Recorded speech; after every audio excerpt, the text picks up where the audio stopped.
Good morning India. दोस्तों नमस्कार। दोस्तों, हमारे चैनल की कहानियाँ हर रोज सुनते रहने के लिए आप हमारे चैनल को सब्सक्राइब कर सकते हैं। वीडियो के पसंद आने पर वीडियो को लाइक करना ना भूलें। चलिए दोस्तों, अब इस कहानी को शुरू करते हैं। और हाँ, इस कहानी को सुनते वक्त आप चाहें तो ईयरफोन या फिर हेडफोन का उपयोग करें। इससे इस कहानी की ऑडियो आपको पसंद आएगी। चलिए अब इस प्यारी सी कहानी को शुरू करते हैं। तो दोस्तों, मैं हूँ रजनी।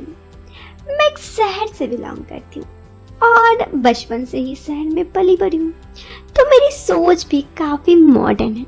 मैं काफ़ी खुले विचारों की हूँ। अपनी ज़िंदगी में हर कुछ मैंने अपने दम पे किया है, जैसे पढ़ाई, आगे की पढ़ाई, जॉब, यहाँ तक कि मैंने अपने ही दम पे अपना घर भी बनाया था। लेकिन फिर शादी के बाद मैं अपने ससुराल आ गई। अगर मैं अपने लाइफ के बारे में बात करूं तो अभी मैं शादीशुदा हूँ फिलहाल, लेकिन लाइफ में बिल्कुल भी खुश नहीं हूँ। मेरे पति का और मेरा अरेंज मैरिज हुआ था।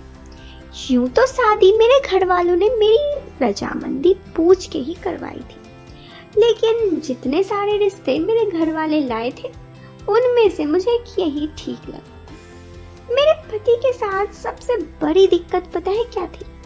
कि वो हर महीने के करीब 15-20 दिन काम के सिलसिले पे बाहर रहते।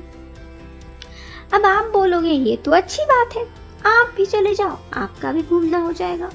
अरे जनाब नहीं, यहाँ पर हम ससुराल में रहते हैं, पति के साथ हर बार नहीं जा सकते। यही सब के वजह से मैं शादी के कुछ महीने तक तो मेरे पति के साथ खूब घूमी, लेकिन फिर उसके बाद ससुराल में जाकर ही बसना पड़ा। अब मेरे पति 15-20 दिन के लिए बाहर जाते रहते तो मैं उनकी यादों में खोई रहती। शुरू में जब मेरे पति काम के सिलसिले पे जाते तो मैं उनसे घंटों फोन पे बात करती जब वो फ्री रहते। मतलब 15-20 दिन के लिए वो दूसरे शहर काम के लिए जाएंगे तो ऐसा थोड़ा ना है कि वो दिन भर व्यस्त ही रहेंगे। जब वो फ्री रहते तो बात कर लेते। लेकिन जनाब, ये आप भी जानते ही होंगे कि आप अगर किसी के साथ सामने से बात करो तो जिंदगी भर बात कर सकते हो, लेकिन फोन पर बातें अक्सर खत्म सी हो जाती है। मेरे साथ भी कुछ ऐसा ही था। मेरे पति के चले जाने के बाद मुझे काफ़ी बोरिंग लगता। कभी कभी तो मुझे बहुत बुरा लगता। ऐसा लगता कि पता नहीं मैंने शादी ही क्यों की। लेकिन आखिर मैं कर भी क्या सकती थी? अब शादी तो हो गई। सिर्फ इस वजह से मैं अपने पति को छोड़ भी तो नहीं सकती।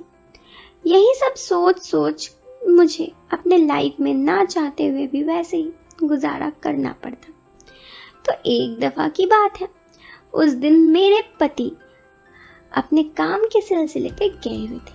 मेरी जो सास थी, जो ही मुझे हमेशा हर जगह जाने के लिए रोकती कि ये मत करो, वो मत करो, आज वो भी मेरे ननद के घर गई हुई थी। मेरी सास अक्सर ननद के घर जाती थी। इस वजह से मुझे कभी कभी तो थोड़ा अच्छा भी लगता। नहीं तो सास होती तो हमेशा रोकते टोकते रहती कि अरे इधर मत जाओ, वहाँ मत जाओ, ये मत करो।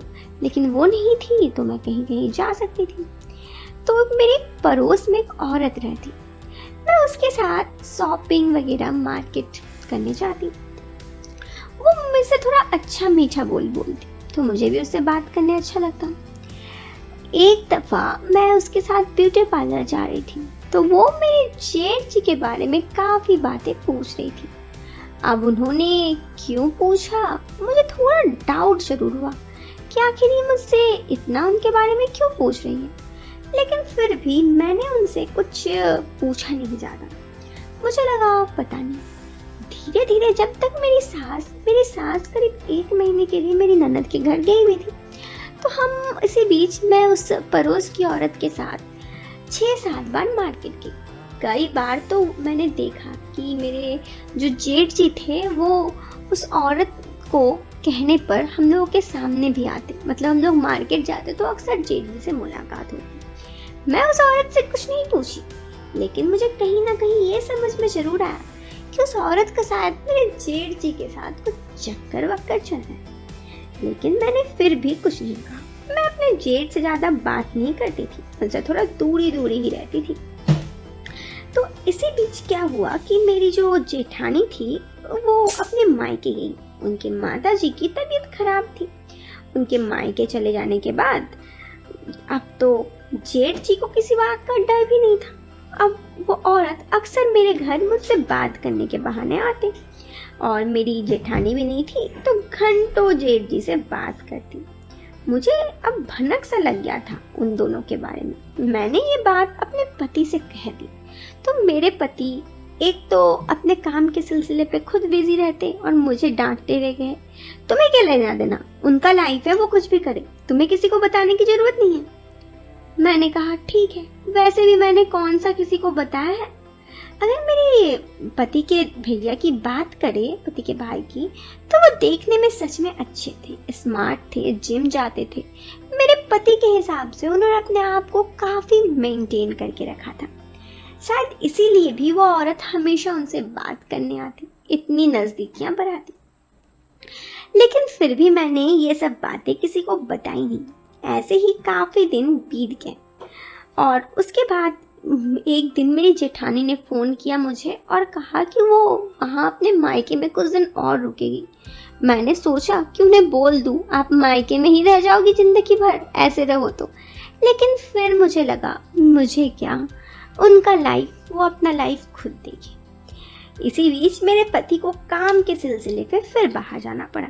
अब घर पे सिर्फ मैं और मेरे जेठ ही रहते और वो औरत जो घर पर लगभग सुबह 10 बजे से शाम के 6 बजे तक, जब तक उसके पति नहीं आते, मेरे साथ ही बात करने आ जाती।